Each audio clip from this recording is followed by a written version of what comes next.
Innal hamdalillah nahmaduhu wa nasta'inuhu wa nastaghfiruh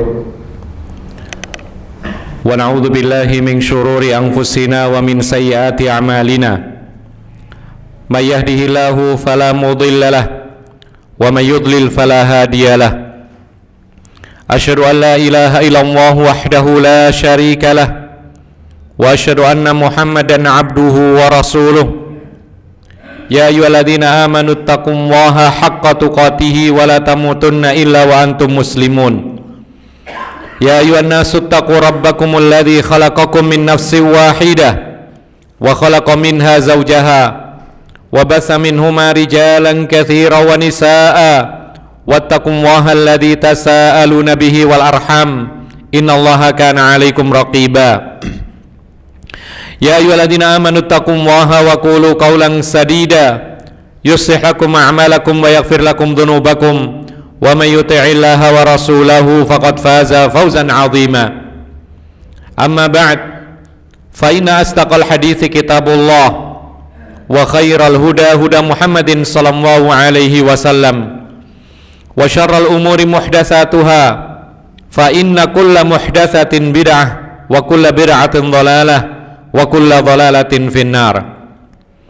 Ma'asyiral muslimin, jamaah salat Jumat yang dimuliakan oleh Allah Subhanahu wa taala. Semua di antara kita apabila ditanya, untuk apa engkau beraktivitas, bekerja, susah payah melakukan segala aktivitas di dunia, maka rata-rata akan menjawab untuk bahagia dan untuk sukses. Kaum muslimin yang dimuliakan oleh Allah, tanpa kecuali, bahkan orang yang paling jahat sekalipun, dia akan mengatakan aku ingin bahagia dan sukses. Bahkan orang munafik sekalipun, bahkan orang musyrik atau orang-orang kafir sekalipun yang tidak beriman kepada Allah dan hari akhir akan mengatakan dalam hidupnya, aku ingin sukses dan bahagia. Jamaah salat Jumat yang dimuliakan oleh Allah Subhanahu wa taala, ada orang mengukur bahagia itu dengan harta, mengklaim bahwasanya ketika sudah punya harta benda yang melimpah, maka disitulah letak bahagia. Ada pula yang menganggap bahwa pangkat dan jabatan ketika tinggi, maka dia menjadi orang yang bahagia. Ada pula yang mengatakan bahwa ketenaran ukuran bahagia, dan ada pula yang mengatakan bahwa ketika di masa tua bisa mendapati anak-anaknya semuanya sukses, maka itulah bahagia menurut sebagian orang. Kaum muslimin yang dimuliakan oleh Allah Subhanahu wa taala, maka ukuran bahagia yang disebutkan tadi adalah bahagia yang bersifat sementara. Tidak jauh dengan apa yang dikatakan oleh sebagian orang bahwa bahagia itu sederhana. Ketika bisa berkumpul dengan keluarga, bercengkrama, makan bersama, saat itulah mendapati rasa bahagia. Maka bahagia yang sesungguhnya bukanlah bahagia yang disebutkan tadi. Kaum muslimin yang dimuliakan oleh Allah Subhanahu wa ta'ala, disebutkan Allah Subhanahu wa ta'ala mengukur kebahagiaan manusia bukan hanya terbatas kepada senang di dunia, tapi hidup bahagia adalah kesuksesan yang hakiki, yang tidak hanya berada di dunia senang, tetapi berlanjut sampai di akhirat kelak. Oleh karena itu, ma'asyiral muslimin rahimakumullah, kalau hanya ukuran bahagia itu adalah dunia, kaya raya, terkenal, mempunyai pangkat dan jabatan tinggi, atau yang semisalnya dari kenikmatan dunia, maka pertanyaannya adalah mengapa banyak orang yang kaya raya tapi hidupnya tidak bahagia? Mengapa ada orang yang terkenal seluruh dunia tapi ternyata hidupnya goncang? Mengapa Ada orang yang memiliki keluarga besar, anak keturunan yang banyak, tapi ternyata hidupnya pun galau, tidak bahagia. Dan ini dibuktikan dengan peristiwa-peristiwa yang mengenaskan, yaitu perilaku bunuh diri atau obat-obatan terlarang, yang notabene mereka-mereka ini adalah pelakunya rata-rata orang-orang yang berada, orang-orang kaya, orang-orang yang tersohor, dan yang semisalnya. Jamaah salat Jumat yang dimuliakan oleh Allah Subhanahu wa ta'ala, tidak perlu kita sebutkan satu persatu siapa mereka, tapi yang jelas ini bukan ukuran hanya nasional tetapi internasional semuanya. Mereka-mereka yang kaya, mereka-mereka yang memiliki banyak keturunan atau kabilah yang besar, pangkat jabatan yang tinggi, maka ternyata Allah Subhanahu wa ta'ala tidak menjadikan kebahagiaan hanya pada ukuran dunia semata. Kaum muslimin yang dimuliakan oleh Allah, bahkan ada seorang yang baru saja mendapatkan sebagian kenikmatan dunia, tetapi ternyata kematian segera menjemputnya. Itulah yang dikatakan oleh Allah Subhanahu wa ta'ala, qul innal mautal ladzi tafirruna minhu fa innahu mulaqikum tsumma turadduna ila alimil ghaib. Katakanlah wahai Muhammad, sesungguhnya kematian yang mana kalian itu menghindarinya, maka kematian itu pasti akan menjemputmu, kemudian kalian akan dikembalikan kepada Sang Pencipta Allah Subhanahu wa ta'ala yang mengetahui perkara-perkara yang gaib.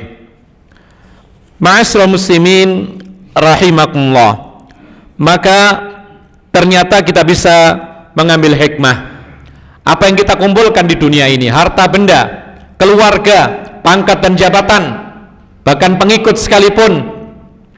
Maka ketika kita meninggal dunia, mereka ada yang bisa menemani kita, tapi kemudian mereka hanya sampai kuburan kita, lalu mereka kembali lagi ke tempat asalnya. Oleh karena itu Rasulullah SAW pernah mengatakan dalam sebuah hadis, akan ada 3 perkara yang akan mengantarkan jenazah.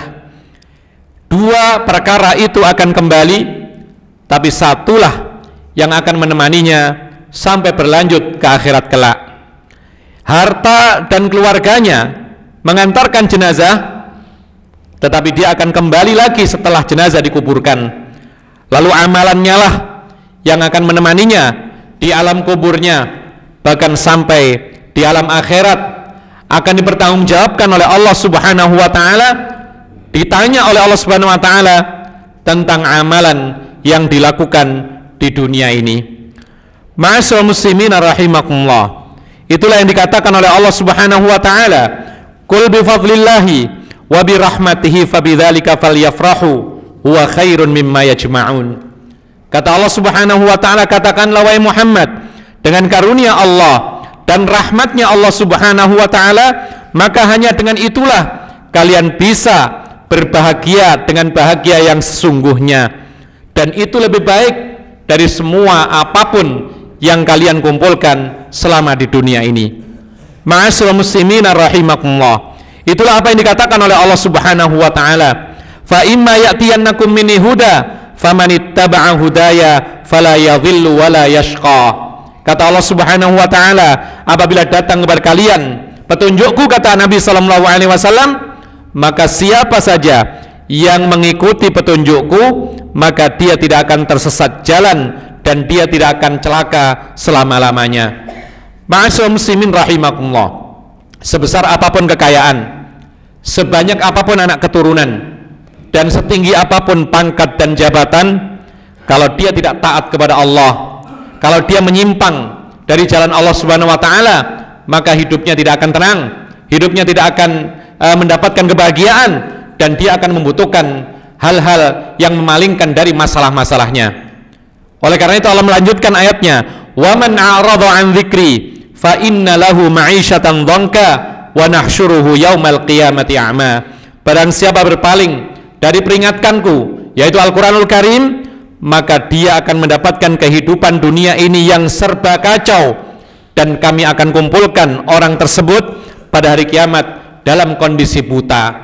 Buta yang dimaksudkan di sini adalah buta hati, ketika dia tidak menerima kebenaran, ketika dia tidak menjalankan perintah Allah dan tidak menjauhi larangan-larangannya, maka saat itulah Allah Subhanahu wa taala membutakan hatinya, yaitu di akhirat kelak Allah tidak akan menggubrisnya dan akan dimasukkan ke dalam neraka. Dan orang seperti inilah orang yang celaka, orang yang tidak akan mendapatkan kebahagiaan dan kesuksesan yang abadi selama-lamanya. Aqulu hadza wa astaghfirullah li wa lakum innahu huwal ghafurur rahim.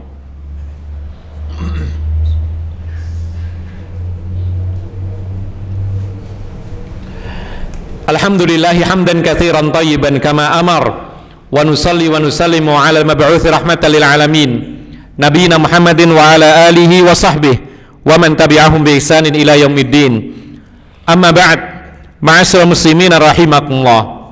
Maka kunci untuk hidup sukses dan bahagia tidak hanya bahagia itu di dunia saja yang semuanya akan kita tinggalkan, tapi bagaimanapun kondisi kita, baik kaya maupun miskin, baik banyak keturunan maupun sedikit, baik berpangkat maupun orang biasa, pemimpin atau rakyat jelata, bisa mendapatkan kebahagiaan dan kesuksesan yang hakiki seperti yang dijelaskan oleh Allah Subhanahu wa taala. Dengan syarat yang pertama, apabila dia betul-betul mengikuti petunjuk Allah dan Rasul-Nya. Dengan cara apa? Dengan cara menjalankan perintah-perintahnya dan menjauhi segala larangannya. Itulah yang disebutkan oleh Allah Subhanahu wa taala, "Wa man 'amila salihan min dzakarin aw untha wa huwa mu'minun falanuhyiyannahu hayatan thayyibah." Barang siapa beramal saleh baik laki maupun perempuan sementara ia betul-betul beriman, yaitu dengan apa yang wajib diimani, maka kami akan berikan kehidupan yang bahagia, kata Allah Subhanahu wa taala. Sehingga ma'asyiral muslimin rahimakumullah, karena manusia terutama orang yang beriman tidak akan lepas dari ujian dan cobaan, maka untuk bahagia yang pertama kali yang harus ditekankan adalah syukur nikmat dari Allah Subhanahu wa taala. Ketika dia diuji dengan sesuatu yang menyenangkan, maka disyukuri dengan menjalankan perintah-perintahnya dan menjauhi larangan-larangannya. Kemudian ketika mendapatkan ujian yang menyulitkan bagi dirinya seperti kekurangan harta dan yang semisalnya, maka dihadapi dengan kesabaran, karena sabar itu adalah pahala yang sangat besar menanti. Innama yuwaffas sabiruna ajrahum bighairi hisab. Kesabaran itu akan diberikan jalan yang melimpah tanpa batas dari Allah Subhanahu wa taala. Lalu yang terakhir, namanya manusia tidak lepas dari godaan hawa nafsu, syaitan, lingkungan dan lain sebagainya. Maka suatu saat manusia jatuh kepada larangan Allah Subhanahu wa taala, dan memang itulah yaitu tabiat manusia. Kullu bani Adam khata', semua anak Adam pasti pernah bersalah. Tapi Nabi mengatakan wa khairul khata'ina tawwabun, sebaik-baik orang yang bersalah adalah orang-orang yang bertaubat. Oleh karena itu tidak ada jalan lain untuk mendapatkan kebahagiaan yang sempurna, meskipun kadang-kadang kita diuji dengan ujian yang sulit, maka berikan hal yang terakhir, yaitu taubat setiap kali melakukan perbuatan yang terlarang. Kata Allah Subhanahu wa taala, wa tubu ilallahi jami'an ayyuhal mu'minun la'allakum tuflihun. Kata Allah Subhanahu wa taala, bertaubatlah hanya kepada Allah Subhanahu wa taala kalian semuanya tanpa kecuali, wahai orang-orang yang beriman, supaya kalian menjadi orang-orang yang sukses lagi bahagia. Allahumma ighfiril muslimina wal muslimat wal mu'minina wal mu'minat al ahya'i minhum wal amwat. Rabbana hab lana min azwajina wa dhurriyyatina qurrata a'yun waj'alna lil muttaqina imama. Rabbana ighfir lana wa liwalidina warhamhum kama rabbawna shighara. Rabbana atina fid dunya hasanah wa fil akhirati hasanah wa qina adzabannar. Wa sallallahu ala nabiyyina Muhammad wa ala alihi wa sahbihi ajma'in. Wa akhiru da'wana anil hamdulillahi rabbil alamin. Wa aqimis shalah.